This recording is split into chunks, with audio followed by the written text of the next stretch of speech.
बिस्मिल्लाहिर्रहमानिर्रहीम। अस्सलाम वालेकुम नाजरीन, मैं हूं नदीम खालिद। नाजरीन, मैं इस वक्त पंजाब यूनिवर्सिटी के बाहर मौजूद हूं। नाजरीन, ये वो गेट है जहां से आप जब ठोकर से आते हैं, यानी कि जब आप कराची से आएंगे तो आप कराची से आते हुए यही गेट इस्तेमाल करेंगे। इसी गेट से आप दाखिल होंगे। दुआ ज़ारा जब लाहौर पहुंची थी और लाहौर एक टैक्सी ड्राइवर के साथ ये इस गेट से अंदर दाखिल हुई थी, उस दिन इतवार का रोज़ था। इतवार के रोज़ वो कैसे दाखिल हो गई और अंदर सिक्योरिटी के अमले को उसने क्या बताया और कैसे दुआ ज़ारा अकेली थी या उसके साथ कोई और भी था, इस हवाले से हम आज पंजाब यूनिवर्सिटी आए। हमने इन्वेस्टिगेट किया, यहाँ पर जो सिक्योरिटी गार्ड्स हैं उनसे भी बात की है। इस वक्त बोल टीवी के क्राइम रिपोर्टर जाबिर वकास मेरे साथ मौजूद हैं, उनसे जानते हैं। जाबिर, ये बताएं, दुआ ज़ारा इसी गेट से अंदर दाखिल हुई थी और यहाँ पर इस गेट से इतवार के रोज़ दाखिल होना बड़ा मुश्किल काम है, तो क्या अभी तक सामने आया है? आपकी इन्वेस्टिगेशन क्या कहती है? देखिए, मेरी इन्वेस्टिगेशन तो ये कहती है कि अभी भी वो जो इसके वालिदैन एक बात करते हैं कि कोई गिरोह मुलव्वस है, क्योंकि जितने मुनज़्ज़म तरीके से ये मामला पेश आया है कि खातून अकेली लड़की जो कि अंडर एज है, 18 साल उसकी उम्र नहीं है, वो बड़े आराम से सफ़र करते हुए कराची से, हम लड़के हैं, हमें अकेले कहीं दूर जाते हुए सोचते हैं कि यार कोई दोस्त हमारे साथ हो, कोई कज़न हमारे साथ हो, वो वहाँ से आती हैं। हमारे जहाँ पे हम खड़े हैं इसके ऑपोजिट ये किनाल रोड है, उस किनाल रोड से जो है वो वहाँ से उतरते हैं। यहाँ पे ये पहला गेट है जहाँ से आप यूनिवर्सिटी के अंदर जा सकते हैं। यहाँ पे आपको पीछे वो चेक पोस्ट भी नज़र आ रही होगी जहाँ पे सिक्योरिटी गार्ड्स मौजूद होते हैं, और सिक्योरिटी गार्ड्स की मौजूदगी में आप ये गेट पार नहीं कर सकते अगर आप एक अनजान शख्स हैं। मतलब आप ना इस शहर के हैं, ना इस सूबे के हैं, बल्कि दूसरे शहर दूसरे सूबे से आप तशरीफ़ लाए हैं और आप एक लड़की हैं और आप एक इतवार के दिन ऊपर तशरीफ़ ला रहे हैं, तो ये एक ऐसा मामला है जिसको समझना बहुत ज़रूरी है। इसमें ख़ास तौर पर सबसे पहले जो उन्होंने कहा कि वो यहाँ पे आई और फिर उसके बाद वो यहाँ से अंदर गई और जाके उन्होंने ज़हीर को कॉल की।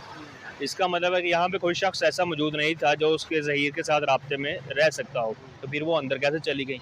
ये गार्ड अंदर नहीं जाने देते सिवाय जो अपना जो कार्ड है वो नहीं दिखाते कोई शख्स, स्टूडेंट कार्ड या एम्प्लॉय कार्ड, या अगर आप यहाँ के रिहायशी हैं तो वो रोज़ आपके चेहरे जानते होंगे, यहाँ किसी से फ़ोन पे बात कराएंगे, ये मेरा मेहमान है, लेकिन वो कहती हैं यहाँ पे कोई शख्स मौजूद नहीं था और वो फिर भी अंदर चली गई हैं। तो अंदर जाके किसी और स्टूडेंट से उन्होंने बात करवा दी। अंदर क्लासेस नहीं हो रही थी, इतवार का रोज़ था, ठीक है। 16 अप्रैल को 16 और 16 को मतलब अपने घर से निकली हैं और 17 को यहाँ पहुँची हैं। तो ये मामला समझ में नहीं आता कि यहाँ से फिर कैसे पार हुई।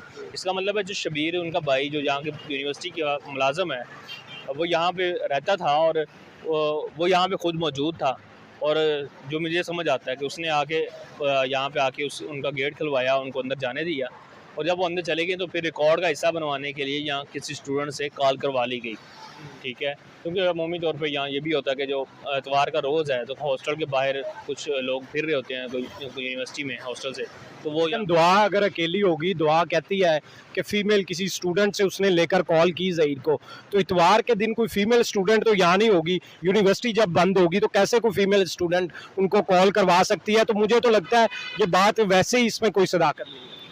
ऐसे बात तो ये वही है कि यहाँ तो आपने कॉल किया, यहाँ पहुँचकर यहाँ शबीर यहाँ पर मौजूद था और उसने आपको जो है वो आगे से किया, या फिर यहाँ पे ये भी हो सकता है कि किसी ऐसे शख्स को बचाया जा रहा है जिसने ये कॉल करके बताया कि फ़लाँ लड़की जो आपकी है वो यहाँ पहुँच चुकी है, या वो ड्राइवर या उसके साथ जो गाड़ी में कोई शख्स ऐसा मौजूद हो जो कि पुरस्कार है।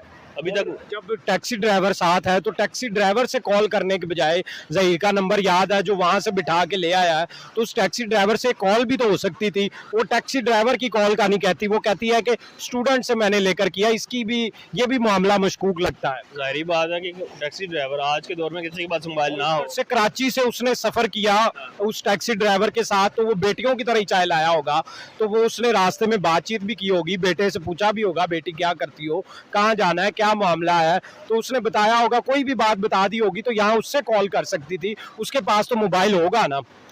सारा कुछ ये बिल्कुल ठीक कह रहे हैं। ये वो चीज़ें जो समझ आने वाली चीज़ें हैं कि हर शख्स के पास मोबाइल भी होता है और उसी मोबाइल को जो है वो इस्तेमाल करके वो अंदर किसी से रब्ता भी कर चुकी होंगी, और वो यहाँ पे वो शख्स मौजूद होगा कि जो गेट खुला है, और गेट खुलने के बाद वो यहाँ पे जाके उनके पास रही हैं। आप ये देखें कि जो उनका निकाहनामा सामने आया था उसके ऊपर 17 डेट थी। मतलब यहाँ आने के बाद 17 को ये नहीं कि रुके, अंकल जी मैंने हॉस्टल में वो निकाह किया फटाफट, जो कि पहले बोगस एक निकाहनामा था जिसको इन्होंने खुद बकौल उनके कि उन्होंने व्हाट्सएप किया अपने वालिद को, और इस वालिद को जो किया और उसके वो निकाहनामा भी रजिस्टर्ड नहीं किया, तो वो तो कागज़ जब मर्जी आप बना लें, चाहे 4 दिन बाद बना लें और डेट पहले की लिख लें, उसकी तो कोई अथेंटिसिटी है ही नहीं ना, वो रजिस्टर्ड ही नहीं है जब नादरा के रिकॉर्ड में, तो वो तो एक फेक बोगस किस्म का हो जाएगा। तो मुझे ये बताएं कि इसका मतलब ये है कि यहाँ पर नाजरीन ये आपको बता दें, ये जिस गेट पे हम लोग खड़े हैं यहाँ से आप उस वक्त तक दाखिल नहीं हो सकते जब तक आप सिक्योरिटी गार्ड्स को अपनी शनाख्त नहीं बताएंगे। और बाहर के शहर से आने वाले एक ऐसा बंदा जिसने कभी व्हाट्सएप भी नहीं इस्तेमाल किया, जिसका यहाँ मौजूद शख्स से राबता भी नहीं है, वो यूनिवर्सिटी में दाखिल ही नहीं हो सकता। इतवार को तो सवाल ही पैदा नहीं होता, उससे तमाम तफ्तीश की जाएगी और जब वो बताएगी यहाँ से ही कॉल करवाई जाएगी, उस घर में अगर घर का बताया जाएगा, यहाँ से गार्ड भेजा जाएगा कि आपका इस तरह कोई मेहमान आया है, अगर वो नहीं तो वो ज़हीर को ही बुलाती है और यहाँ पर वो उस टैक्सी ड्राइवर को 22,000 यूनिवर्सिटी के अंदर जमा करवाती है और उतर के कॉल किसी और से करती है। तो ये मामला भी मशकूक है। जाबर ये बताएं कि वालिदैन जो फिर कहते हैं, जो बात करते हैं, फिर उनकी बात में कितनी सदाकत है कि अंदर दाल में कुछ ना कुछ तो काला है। देखें इसमें यकीनन है। आप ये देखें कि वो जो इंटरव्यू कुछ मखसूस यूट्यूबर्स को दिया गया है उस पर सवालात नहीं उठे, पूरे मीडिया में इस बात पे बात आई है कि आपने चलें सब कुछ मान लेते हैं, कोई इसके पीछे नहीं था, उन्होंने शादी की, लेकिन क्या पूछना ज़रूरी नहीं था कि ये तमाम मामला एकदम आप हंसी खुशी रह रहे हैं। एक तरफ मरक की कैफियत है, उसके बाप की आप ताज़ा वीडियो देखें, वो रो रहा है, वो शख्स जो कि शर्मिला फादर्स डे था और वो डरपोक था शख्स, वो अपनी बेटी के लिए भाग फिर रहा है कि वो किसी तरह उसको बेटी वापस मिल जाए। आप ये कहती हैं कि जी वो खुश हैं, ज़हीर के साथ खुश हैं। आप ज़हीर देखिए, आपको पता है कि किसी शख्स के अंदर कुछ भी चल रहा है तो आप ज़हीर के इंप्रेशन देखें। उसने जैसे कोई बहुत बड़ी फतेह किया और उसको इस बात का डर नहीं है कि कुछ हो जाएगा। क्यों नहीं हो जाएगा भाई? इसके पीछे ये है कि शायद उसके पीछे बहुत बड़ा गिरोह। चाइनीज़ का एक मामला पेश आया था, वो पैसे से बच्ची यहाँ पे खरीदते थे गरीब घराने की, उससे शादी करना और फिर उसको मकरूह धंधे में मुलव्वस कर देना, कहीं ले जाना, अपने चाइना में ले जाना, कहीं और ले जाना और फिर उसको गैर कानूनी सरगर्मियों में मुलव्वस कर देना। तो ये ह्यूमन ट्रैफिकिंग की वो किस्म थी जिससे पाकिस्तान उस वक्त जो है वो लोग आशना हुए जब ये चीज़ें मीडिया में रिपोर्ट हुई। तो इसी तरह ज़हीर और उसके घर वाले और इन सब को आप ये देखें, एक आईजी चला जाता है सूबे का, आईजी चला गया, पूरे लाहौर पुलिस, पंजाब पुलिस घूम फिर रही है, ढूंढ रही है, वो नहीं मिल रहे भाई। कहाँ गए?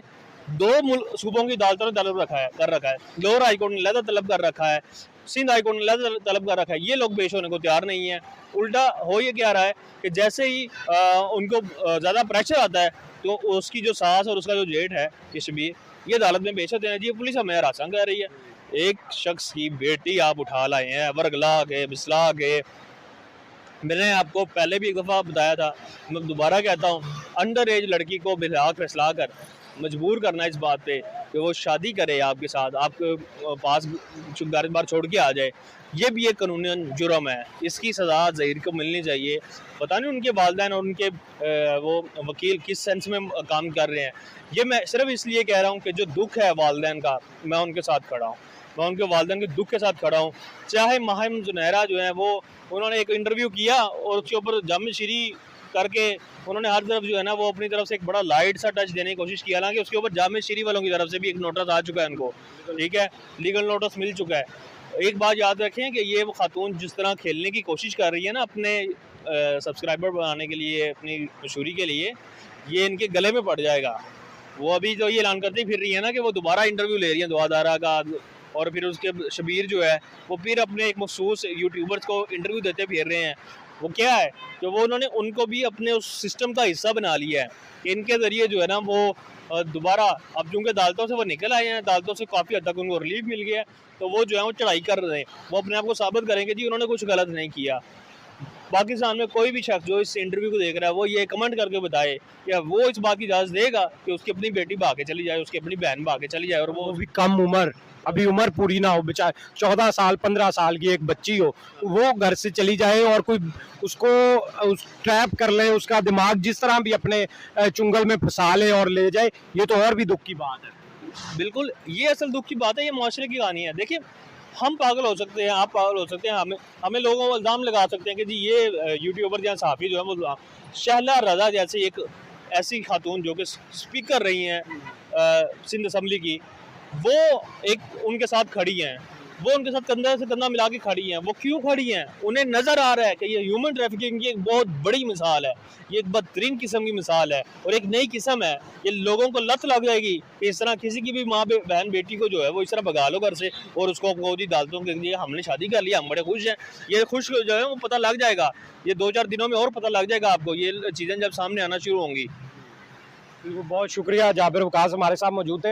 नाजरीन, ये वो तमाम हक़ाइक़ थे जो आपको बताना ज़रूरी था। अभी तक आप ये तो सुन रहे थे कि यूनिवर्सिटी में इतवार को स्टूडेंट नहीं थे, ये गेट से भी आप दाखिल नहीं हो सकते उस वक्त तक जब तक आपके पास से इस यूनिवर्सिटी का कार्ड नहीं है, आप इसके स्टूडेंट नहीं है। अगर आप अंदर रहते हैं तो फिर आपका कोई मेहमान आता है तो आपने गेट पे बताना होता है या कॉल पे बात करनी होती है सिक्योरिटी गार्ड्स के साथ, उन्हें अपना बताना होता है कि ये मेहमान की आप एंट्री कर लें, इस मेहमान को फ़लाँ इसने कमरे में जाना है, फ़लाँ ये जो भी क्वार्टर है उसके अंदर जिसमें ये रहते हैं उसके अंदर आना पड़ता है, आपको ये बताना पड़ता है। लेकिन दुआ ज़ारा के मामले में दुआ कहती है मैं सीधी अंदर चली गई और वहाँ से एक स्टूडेंट इतवार को मिल गई और उससे कॉल ज़हीर को की और ज़हीर आ गया और उसने उसको पैसे दिए टैक्सी ड्राइवर को और मामला ख़त्म। ये इतना आसान मामला नहीं है। यहाँ से या तो फिर ये सिक्योरिटी गार्ड जो है वो ये अपना काम ही नहीं कर रहे, ये सिक्योरिटी गार्ड जो है वो अपनी जॉब छोड़ चुके हैं। यहाँ से जो मर्जी यूनिवर्सिटी में कोई दहशतगर्द भी आ जाए वो भी दाखिल हो सकता है। या तो फिर ये बात है कि दुआ को पूछा ही नहीं गया यहाँ पे,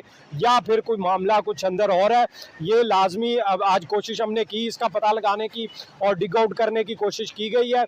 आगे भी मज़ीद इंशाल्लाह हम हक़ाइक़ लेकर आपके सामने आएंगे और जो सच है वो भी कौम को पता लगना चाहिए और जो झूठ है उसको भी बेनकाब होना चाहिए। फ़िलहाल मुझे दें इजाज़त, अल्लाह निगहबान।